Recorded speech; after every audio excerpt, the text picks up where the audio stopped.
Hello, hello, hello. I'm Lyndon Thorpe, and this is Lodestone Q&A. Welcome. We're here every Friday at the same time, 9 a.m. BST. Of course, that will change soon because of British time ending, but we'll let you know what time will be after that, sometime in October. Welcome. So today's topic is really interesting.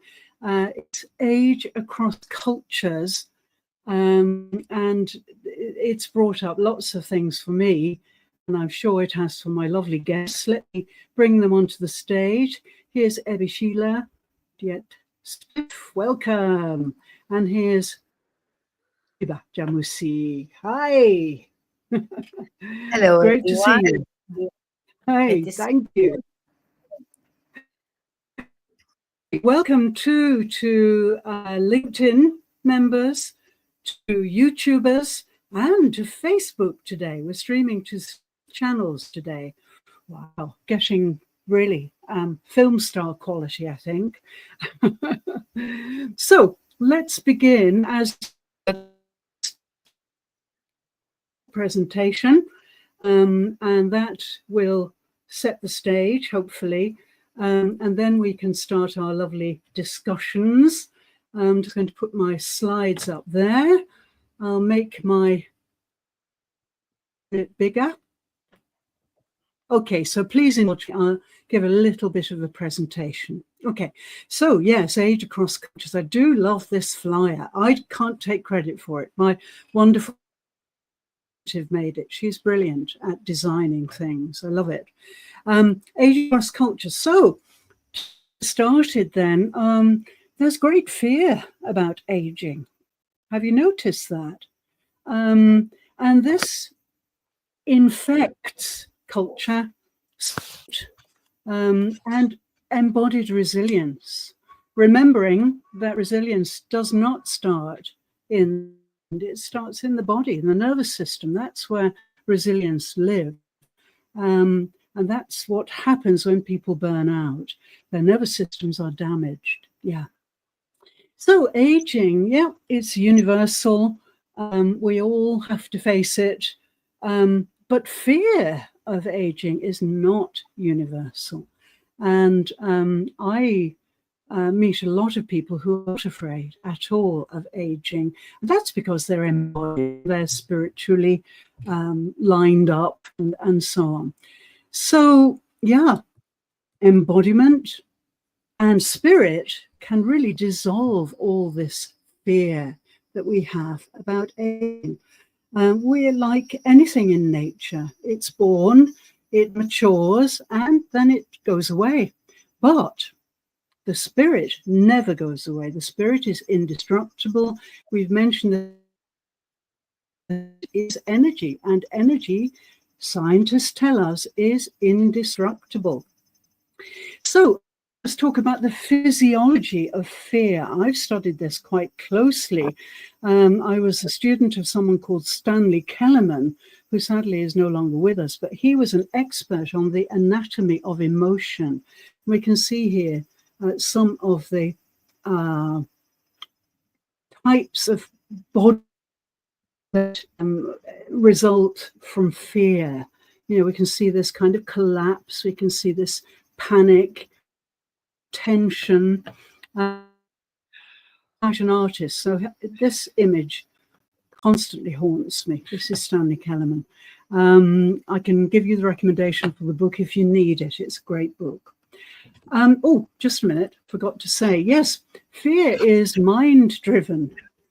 Sorry, fear is driven by your mind, not your body. Of course, we have a flight or fight system, which allows us to deal with survival. And we all have that. When we live in developed nations and communities, we don't use it so much, but it is there. But the kind of fear that is invading people is mind-driven. Sleeplessness, anxiety, looping of thoughts. I know so many people say, sleep, my mind's going round and round. This is the mind. This is the habit of the mind. And it results in a display in the body, collapsed posture, shallow breath, hardened expression, and often very dry or very damp skin. And I go around through my life, watching people. I love watching people, studying people, and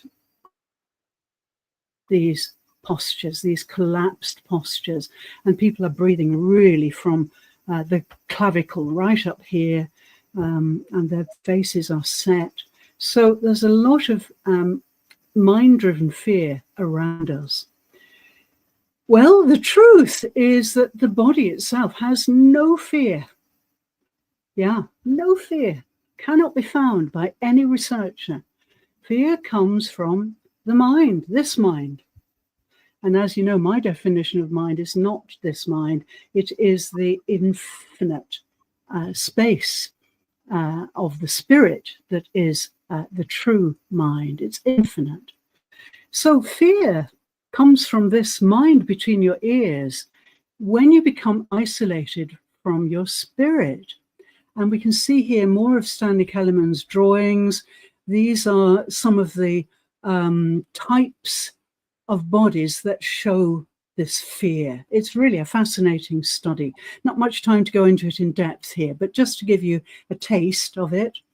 And yes, we've got some wonderful images here. I think looking at old people, and especially when they're happy, is so lovely. I love this picture of Ainu, Japanese Ainu, in Hokkaido in the north of Japan. And they're over 100, both of them. They're quite famous. Yeah, we can see that older people have this very different kind of skin. They have different hair. I think they're so beautiful. We become beautiful as we age, really. Now in Japan, I want to just tell you a little bit about aging in Japan, because here people don't have a fear about aging. Elders are integrated into community life. We've got organizations like Kitos, which is international, based in Norway, but we have it here. And in fact, I run several volunteer groups to work with bodies in Kitos residential homes and so on. And yeah, these people here are all over 80, except me. I'm there. I'm a little under 80, but really they're all, and this is my teacher, my Kiko teacher. She is 90 now, and she's still running her classes. She's remarkable, really. And we went, recently we went harvesting grapes with a group of people, all of whom were over 80, except me. So it's amazing here. Things are really happening. So what about the cultural contrasts? Well, yeah, age seems to equal burden, invisibility. So many people say to me, I don't want to be a burden to people. That's a very sad reflection of our societies, I think. However, when you look at First Nations, and I'm particularly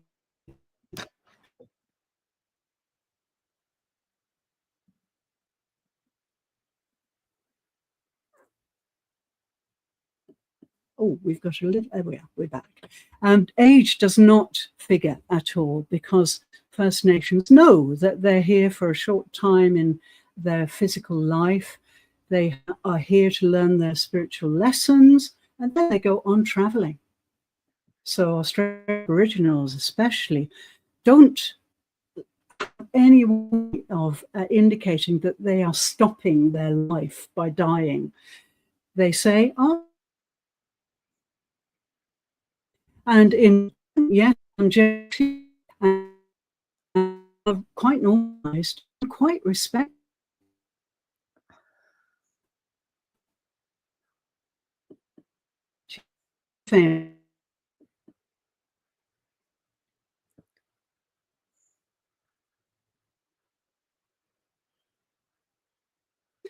One for innovation. So she started work in Australia. She got an award at the yeah, wonderful. So fear is always with us regarding age, it seems.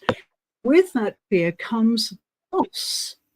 Fear of losing things, losing looks, vitality, position, independence. And that chronic fear really stresses the body and accelerates aging. Yeah.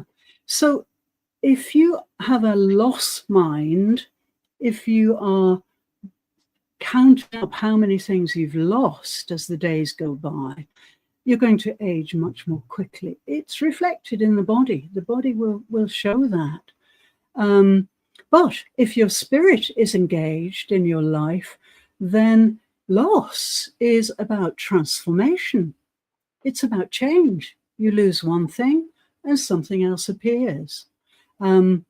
Loss in embodiment, we don't hold on to anything because nothing is permanent. Nothing is permanent in our lives. Everything changes all the time, and especially in nature. So, yeah, we've got some sad pictures here of especially women who very often give up. They are abandoned. Sadly, they just give up. Lodestone, as you know, my product Lodestone really works on the 4 compasses to balance them, calming the body, calming the mind, encouraging the spirit. And yeah, I feel so strongly that fear, sadly, is amplified by the mind in many people. But embodiment restores resilience. The nervous system will be very healthy if you are embodied and you don't fear, have a sense of loss. Really, your spirit will guide your aging like a tree. You know, the sapling grows, it thickens into a mature tree. It continues, eventually it falls down back to the earth. So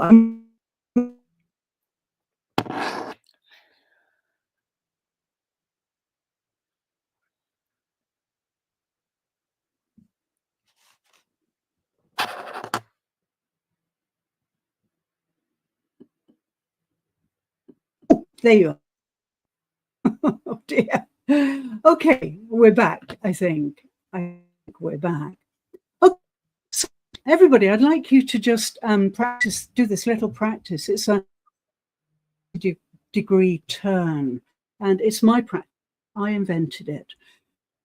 It's about healing within. So I'll just talk about a minute. I always start my practices with a bell. So when you detect the vibration of my bell, please just allow your eyelids to fall. But don't close them entirely. Keep a rim of light open at the bottom and look at the tip of your nose, and then you'll be aware. Okay, let's get started.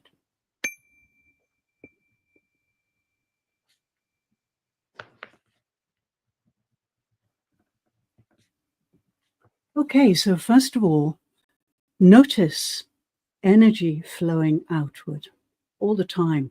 Screens, worries, appearances. Your energy is flowing outward all the time. And especially if you're online and that's your business, all day we're watching our energy flow outward.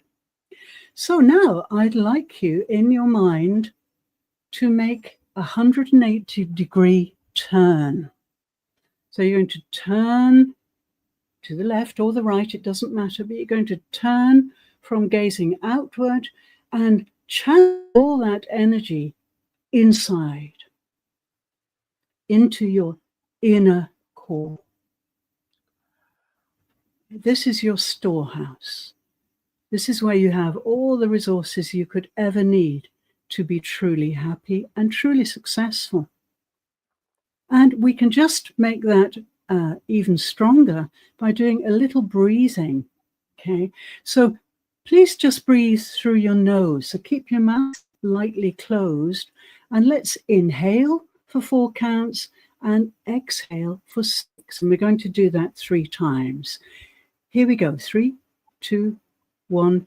Inhale, 1, 2, 3, 4, and exhale, 1, 2, 3, 4, 5, 6. Inhale, 1, 2, 3, 4, and exhale, 1, 2, 3, 4, 5, 6. Inhale, 1, 2, 3, 4.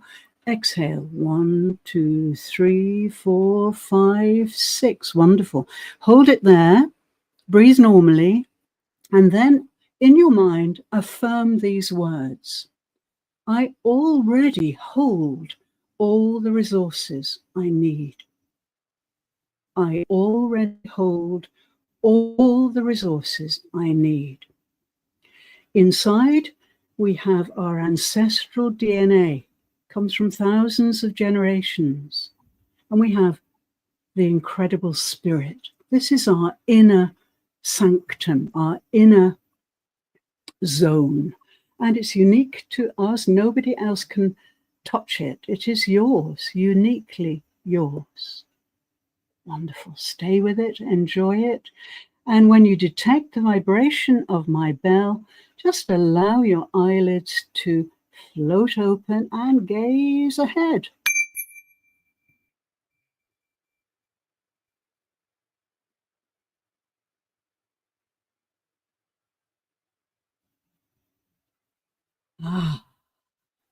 I'll ask you in a moment how you feel, and I hope everybody out there in the world is trying this, and I'd love to know how you feel. So please send a comment if you have noticed something with that practice. Very short, but you can do this many times a day. It takes about 1 minute 30. Just moving on. So we're going to talk now about aging with Ebishila and Muhiba, and we're going to focus on how your culture views aging. So please, if you're in the and how it views aging, and think about how embodiment can restore elderhood as leadership, because we've been talking a lot about leadership recently. So how can embodiment help elders to really lead? So thank you so much. I'll come back to you now. Just let me get rid of my slides and remove. Okay, so now we can spread out a little bit. That's better. Okay, so great, lovely to see. So how do you feel about that little practice? Ebishila, what happened for you? I sprang this on you, a bit of a surprise, I think. But how did you feel? I guess it's like more. I was focusing a lot on my body and how I was feeling, and I tend to yawn a lot, which I've been told is the release of energy. So when I do this sort of practice, I notice that I'm yawning a lot. So it's a lot of things that maybe tension that I'm kind of releasing. So I'm not too worried. I used to be worried, why do I yawn as soon as they start? Yeah. So it's the calmness and the just feeling at peace. Yeah. Great. Good. Lovely. And Muhiba, how about you? You were away with the fairies. I could see you really loving it. Absolutely so. Embodiment is so present in my life. I agree with you. I agree with Abby that it really makes you relax, rejuvenate, some sort of rebirth. Every time I go through 3 good inhale, exhale, I feel my mind is empty, just empty, virgin, ready for new thoughts. The effect of the physical, of the embodiment of the body is absolutely fascinating. Thank you so much. No, Thank not at all. thank you. Not at all. I'm sorry to spring that on you, but I decided that, we can talk till the cows come home, but can we actually do any practice? And so I decided to try my 180-degree turn practice on you. And in fact, the Australians, the Aboriginals taught me that. And they sang it to me, which was fabulous.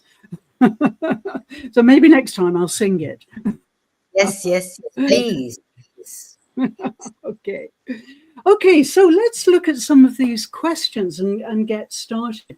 Muhima, how about you in your culture? What are the unspoken fears that people carry around with them about aging? And how do you see them show up in their bodies? Now, if I compare, because I am here old enough to remember the old traditional way of living and the modern one and the very, very modern one. Well, in the past, women were active from day one practically to the very last day, as long as the body allowed. And if by any chance the body stopped allowing it, there's always the extended family. No fear of being left alone or being dependent when you are living by yourself or dying because no one is around. None of that. People lived in extended families and even in larger, much larger families, so that you would never fear that. Now, today, the fear of people my age is to fall, because that is the one thing that I would cause for myself.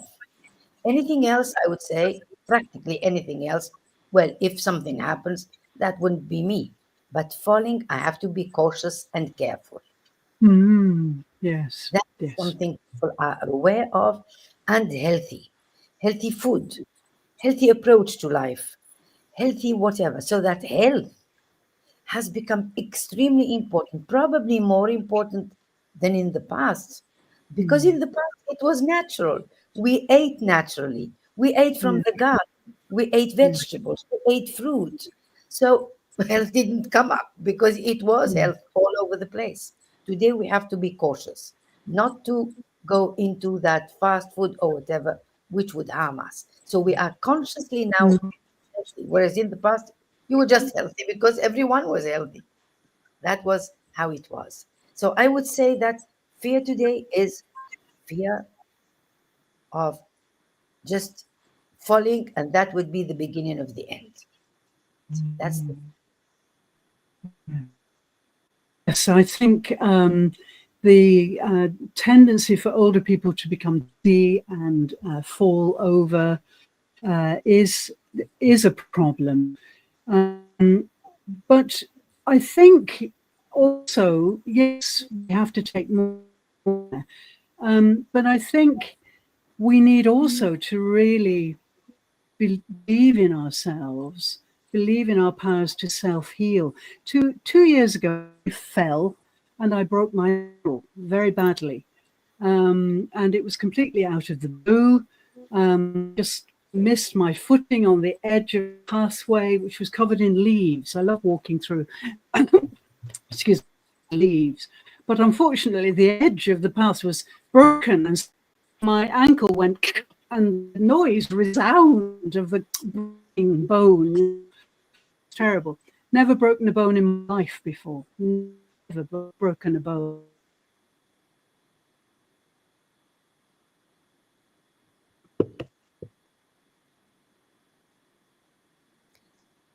Oh no, she's frozen again. I always look at Abby to check that I am not the one who is frozen.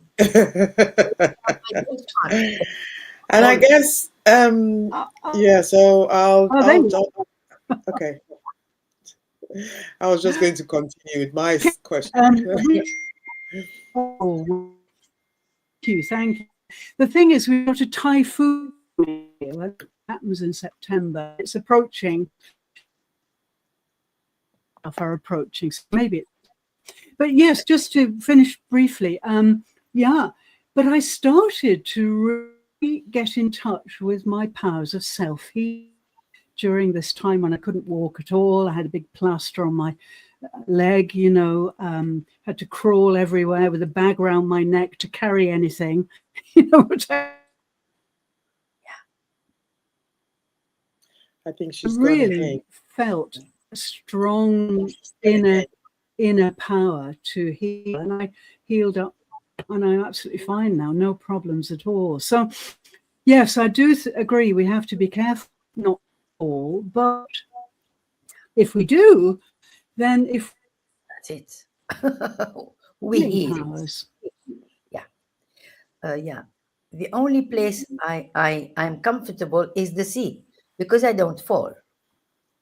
That's where I'm comfortable, Abby.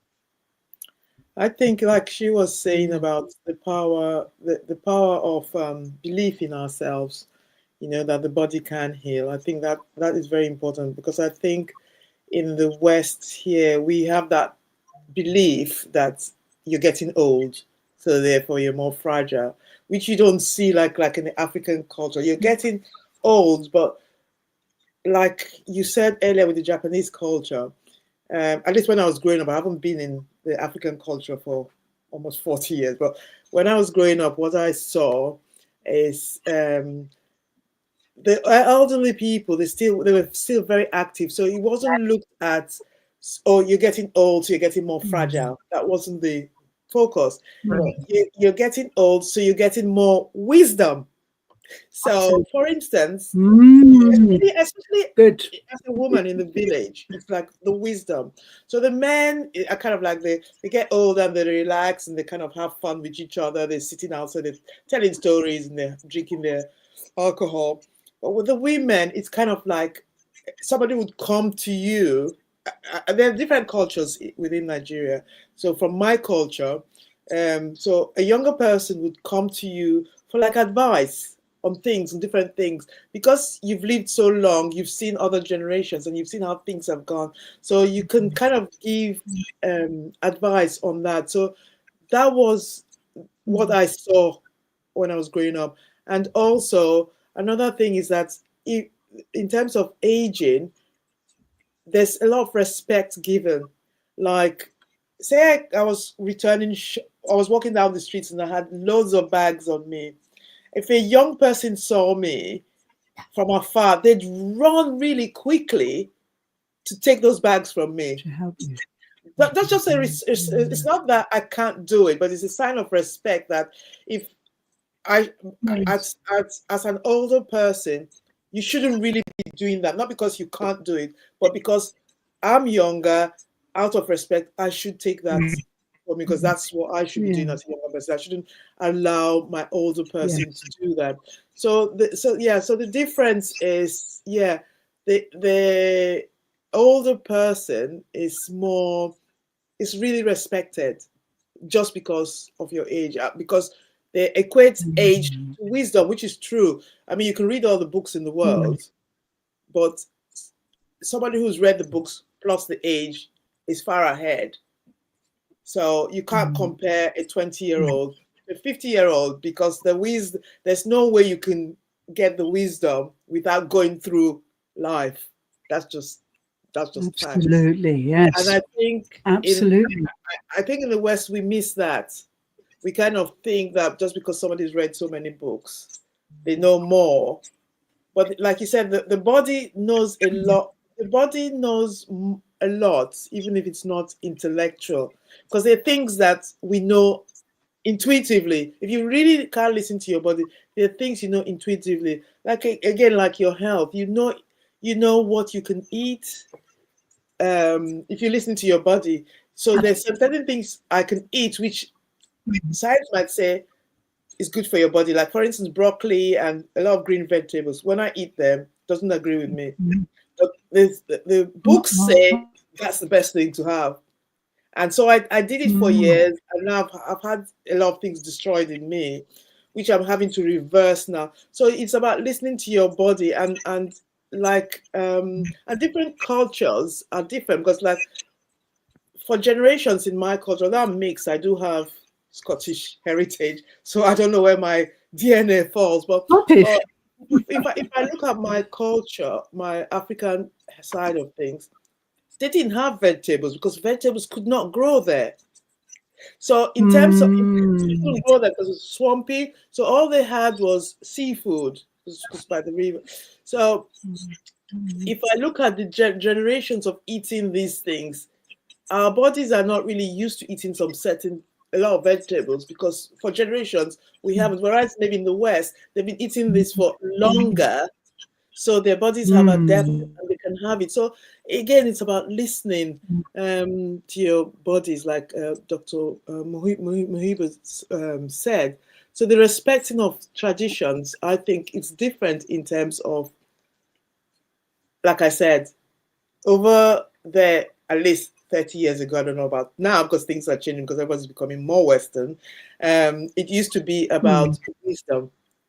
Whereas when you're getting older, you're afraid of like getting sick. You're going to be alone. You're going to be invisible, and I think that stress makes you age even more. My mom's going to be 95, and she has an older sister who's going to be 98. Wow. So, and I had a great grandmother who was in her hundreds before she died, and she was actually tilling the grounds then. Even in her hundreds, she was still working on the farm. So again, it's the mind, your belief, because they never thought, oh, I need medication to get well. She never thought about that. Because she was born in the 1800s, so she never thought, I'm being from an African village. It never crossed her mind about taking medication to survive. So she just knew that, oh well, I'll survive. If I die, I'll just go to sleep and I'll die. So because she didn't think about that, she wasn't stressed. But now, because we're thinking we're getting older, and we might take this medication, and I think that doesn't help us. So. So many points. I could take one of them, and as usual, we could spend the hour on one of them. But, I would pick up something very important, which is generations. My grandmother was a reference in mathematics. My mother was a reference in wisdom and vision. And I like to think I must be something good for something. Combination. For others to display and to disclose. But to tell you now something very important, my grandmother, who was a specialist in mathematics, could not write her name. My mother, who was a visionary and whom I used to call the computer before the computer, could only write her name because for signatures, they taught her how to write her name.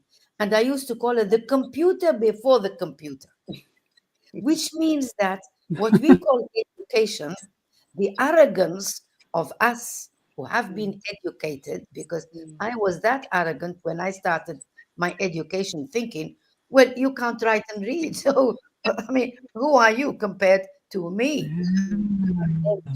And I realized how much these women knew. Oh yeah, it's amazing. It's amazing. It gives me goose pimples when I think about the knowledge my grandmother had. I just kind of think, oh my gosh, and a lot of things that they're saying. And my grandmother said those things. Look out, oh my gosh. Absolutely. My mom would have said something, and I would say, "Mama, please." Says something different. She goes like, sort of, I have 8 kids. The doctor has never delivered one of them. So think of your doctor. He won't help. And she used to laugh about it. She was right. She was right. How much could the doctor know? Compared to a woman who had 8 kids and God knows how many grandchildren. So this is the true wisdom. When we listen to others, we learn. And when we have this arrogance that we know better. And now I move to the new generation because I had education. I claimed I knew better than my grandmother and mother. and I was wrong. And then the new generation claim they know much better than me. My granddaughter would say, "Mommy, mommy, please." And she would laugh because she can use mobile better than I and AI better than I. And I also smiled because I know you would probably be wise enough, as I have grown wise enough to know how much I know. And then I say, Mohiba, let them live their lives. Let them get to their own wisdom, and they may include you in wisdom later. Because now they've got Instagram and Insta this and Insta that, everything. They don't have time for these elderly people. No. I have just peace of mind. Say, I can learn from them because I would say, please, can you tell me what is wrong with with my mobile? What's wrong with my computer? And keep my wisdom acquired through ages and ages. And that is what's extraordinary. And just one comment on vegetables. I grew up in a community living on three things: fruit, vegetables, fish. And we were considered, probably quite rightly, the most intelligent in the country. Because if you are fed on vegetables, fruit, and fish, you might be likely to be rather clever. You're not feeding on, certainly not on what will later as fast food. So, yes, and now when I eat a vegetable, you know what happens to me? I go like, oh, I feel so much better. And people laugh at me because I live with a family who never touch vegetables because they come, as you say, from this background with no vegetables. And I eat vegetables and I say, you can tell my body goes like, calm, calm. Absolutely. I feel like, what is it? I'm listening to music. I'm having some sort of, God knows, I'm flying in the sky while and people are laughing. I say, you're eating just a vegetable soup. I say, that's the effect on my body, my mind, and my soul. All of it is there. All of it, vegetables. Yes.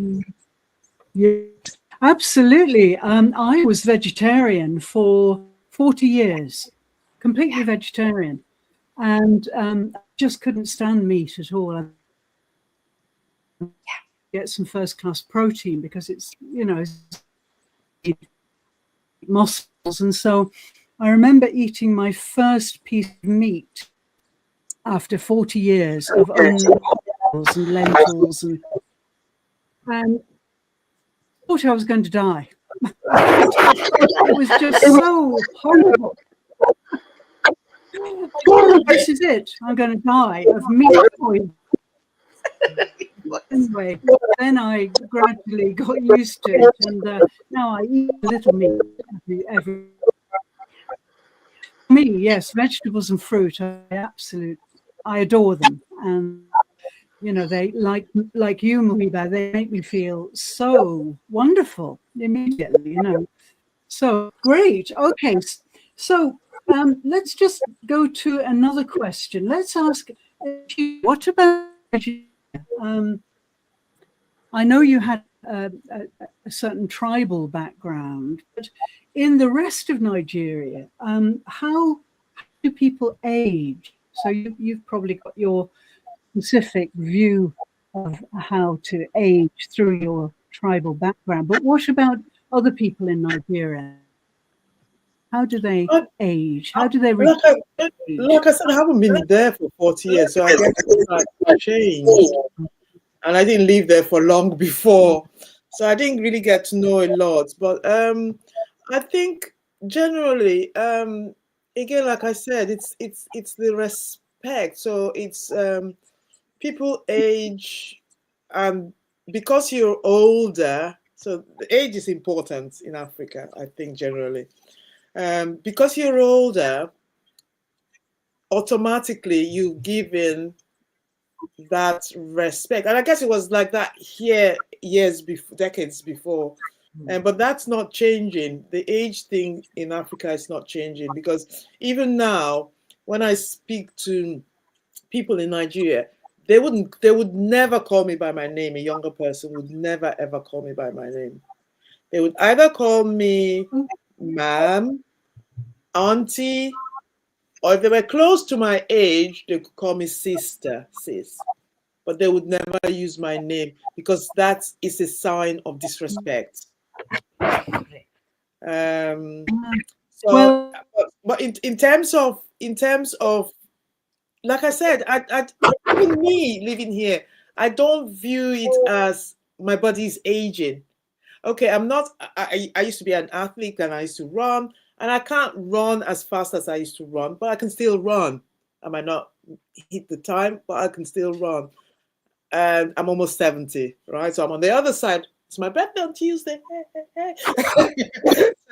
so I don't see it as I'm getting weaker because I think again it's all about having the right diet. Unfortunately for me, vegetables don't work for me.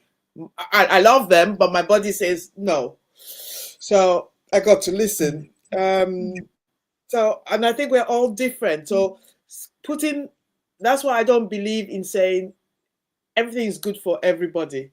The same thing is good for everybody. And it's just having that flexibility. So in terms of the difference, how Nigeria, again, it's about the wisdom. Your age automatically puts you in that bucket of respect. You're yes. automatically given Well, that. as we, yes, great.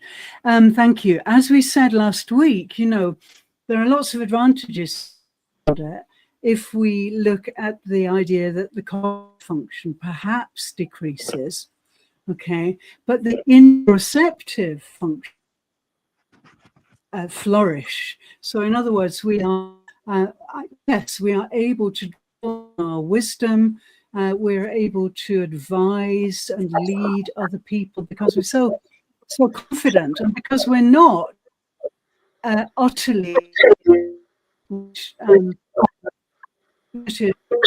the main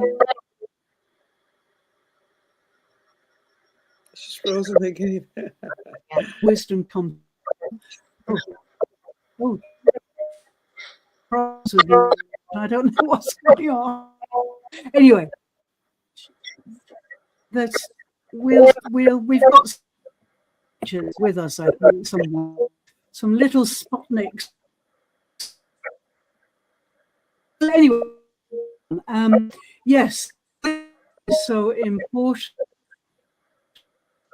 How about the Tunisia and Oman? I know you were born and brought up in Tunisia, but what about Oman? What's the difference age-wise? That's it. Good question. Good question, Lyndon. Because when I went to Oman, I should say, because now I'm in Tunisia. So when I went to Oman and spent 10 years there and 7 years in Kuwait, and now I'm back there for the last 3 years, it reminds me exactly of my own parents. That's 2 generations. Yes. Funny because I live with 2 No. all generations. I am the grandmother in terms of age. And there is the mother in terms of she could be my daughter. And her children who could be my grandchildren. And I noticed the following. I noticed that they have respect towards me because of my age, and they would never, ever say something that would annoy me. And so it takes me back to the past, where, as Abby says, old people were so much respected. They were benchmarks, references of the woman. And then the age of the mother that's in their 50s, they would be the most active because people of my age would have less and less responsibilities, I would call it. Not activities, but they are not expected Yeah. to do that much. So they will be given little tasks, but not the heavy weights, not cleaning and washing the clothes or no, none of that. They will be respected for advice on cooking, advice on life, and it's those in their 40s and 50s who would be doing the heavy tasks, real heavy tasks. As for the young, they would be helping, they would be doing a lot. The difference I can see today is that the gap, I would say, between people who are over 50 and people who are under 20. There's a huge gap. They wake up in the morning, they are sitting in bed, Instagram. And that, I must say, shocked me because I used to live by myself in the for 20 years. When I went back home, or in Oman, it's the same. People under 20 wake up in the morning, do nothing. They use Instagram, Facebook to change, nothing much, play video games, and that still shocks me because where are you participating? Where are you participating in the functioning of a house? In doing something? The mother would be carrying things and the children would look at her, which was impossible, as Eddie says, to imagine in the past, even with people you don't know, let alone your own family. Every young person would jump and never allow an older person to carry things. Today, no problem. Young people under 20 would still be sitting, messing around with mobiles, and the mother would be coming in carrying heavy stuff. None of their business. So, in terms of activity, it's the older you are, in my society or in Oman, the same. The older you are, the more active you are. This is unbelievable, which used to be exactly the reverse in the past.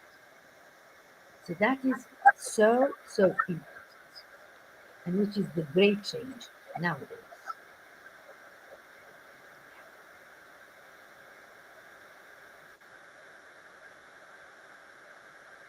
We can't hear you. We've lost your sound. We can't hear you. You lost your There I am. sound. Yeah, sorry. Am I there now? Yes. Can you now? Oh, there Yes. I am. Thank yeah, the Okay. younger generation, the generation that I think we should be really, really worried about, they don't have any awareness at all, especially here in Japan. It's just amazing.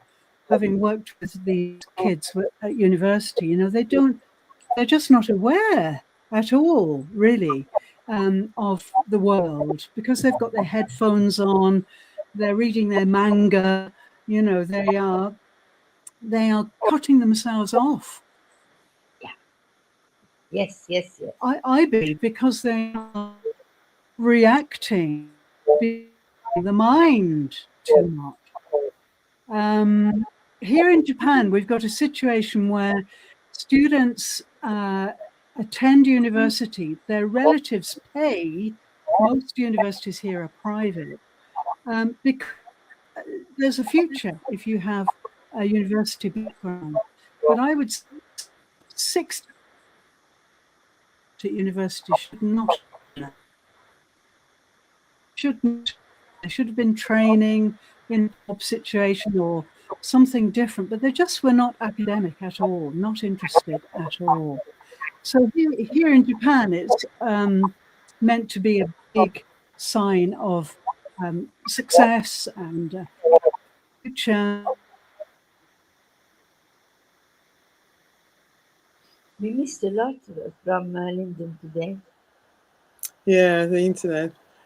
So fears. I think like what I find with fear, like you were talking about the generation, like in the coaching with women.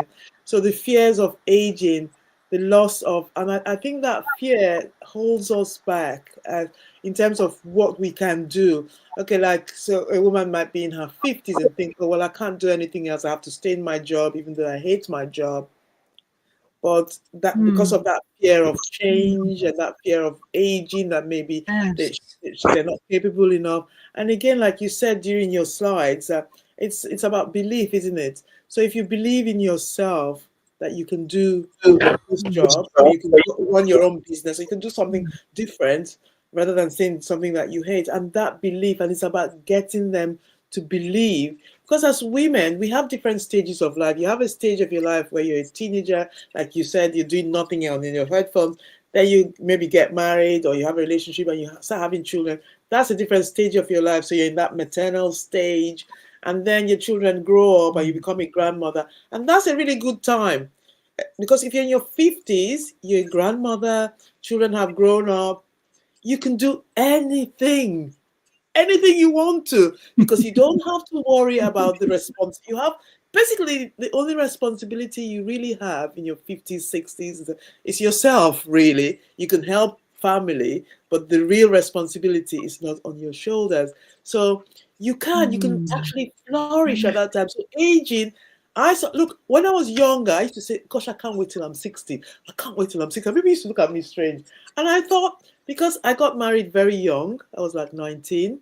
And so my children, and then I had 7 children, so which meant that my bringing up 7. stage was a very long period.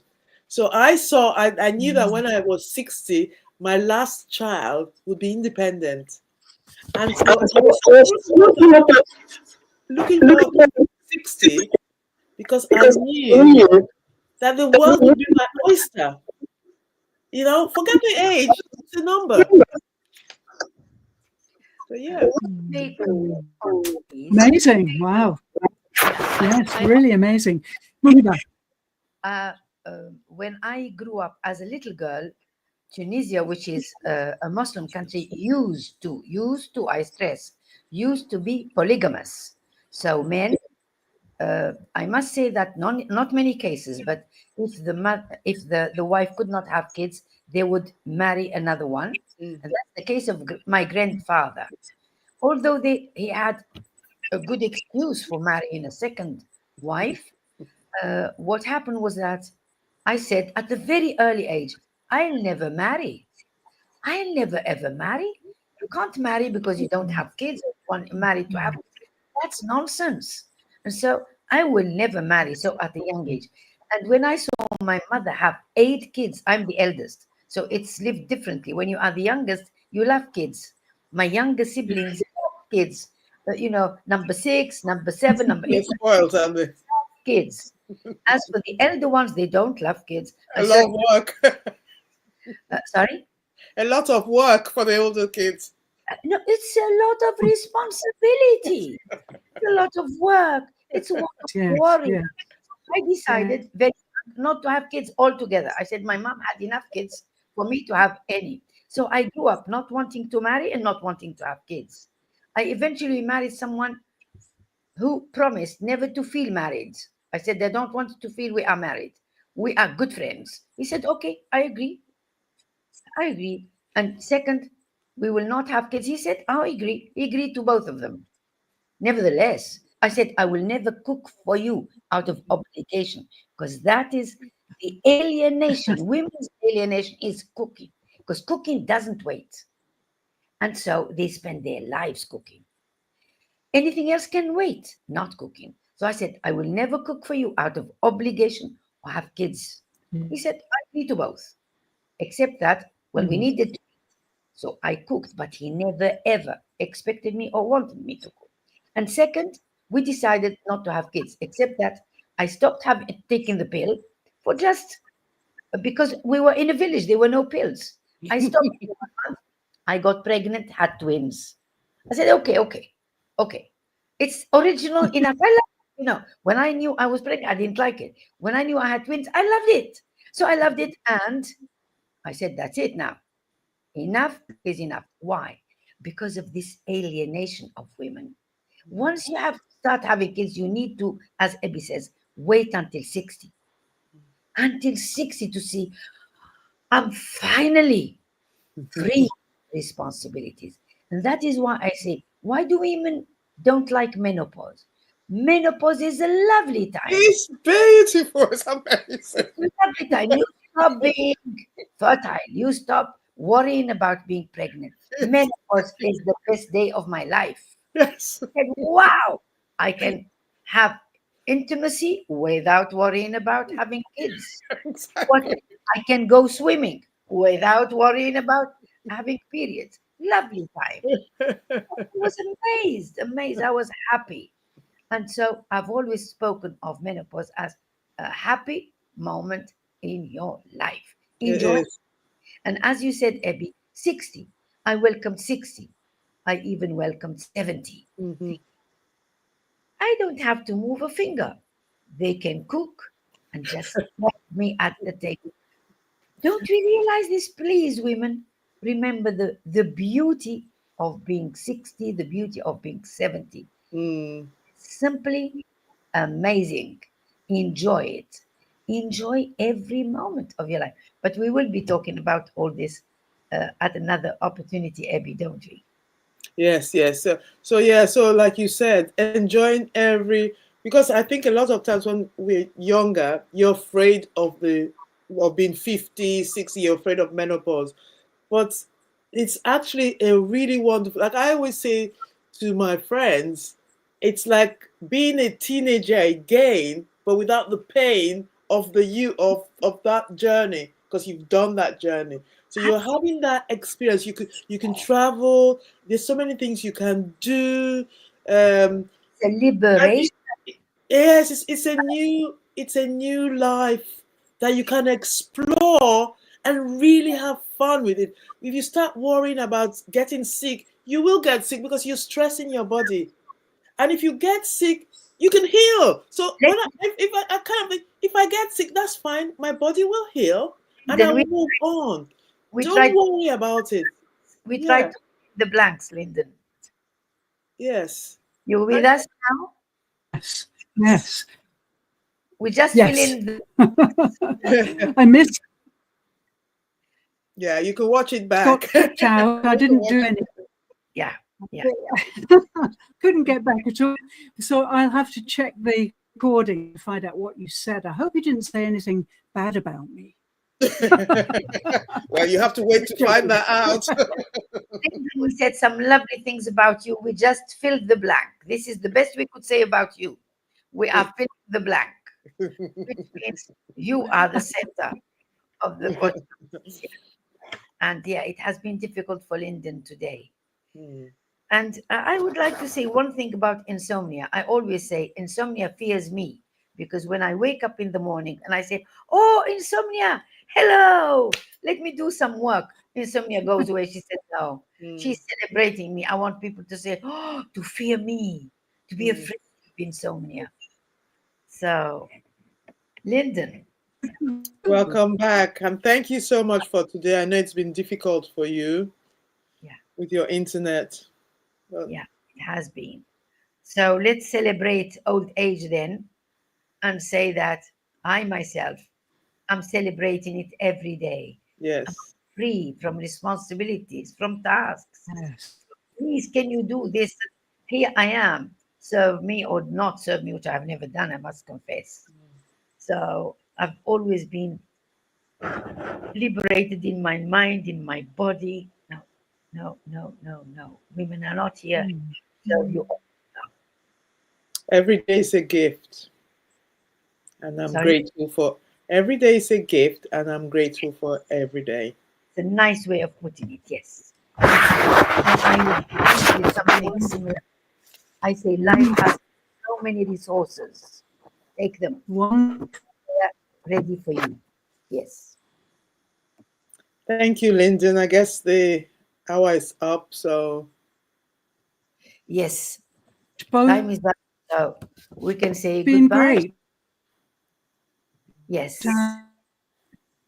Maybe we have to say goodbye, and Yes. I'm sorry about my side of things, but thank you for keeping going, and I'll check out what you said, and I'll write a post about it, and then we can make sure we catch up. Okay. okay. It's been lovely to have my wonderful guest, LinkedIn member, YouTuber, and Facebook people. We've had a rough ride with the, I'm afraid, but anyway, we got through it, and thank you so much for joining me. I'd like to just finish off by saying that we have lots more to discuss about age, cultures. I think And no doubt we will start to do that. I'd also like to mention that I have published a book, and I just put the name of it here for you. It's called Your Body is a Business Plan. And this really looks at a lot of the things I talked about the last few weeks with my lovely guests, Ebi Sheila and Muhiba. And it's an Amazon book now. It's also a paperback, and it's a scrollable Amazon too. So, you can, read it on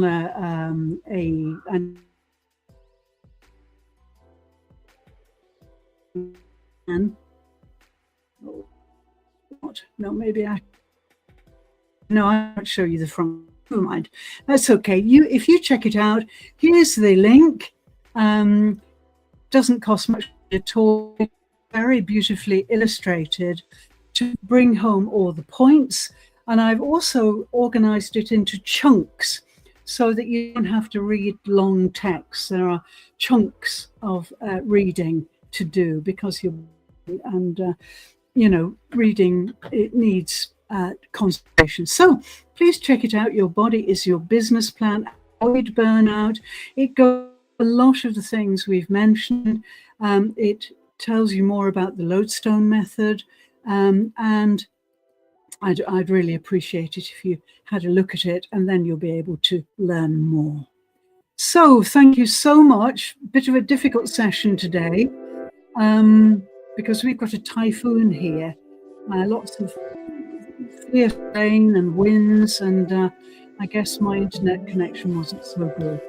But Muhiba and Ebi Sheila kept the conversation going, which is lovely.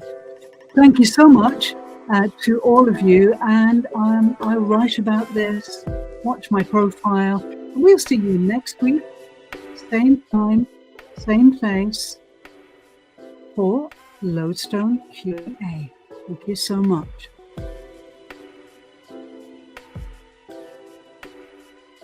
Thank you.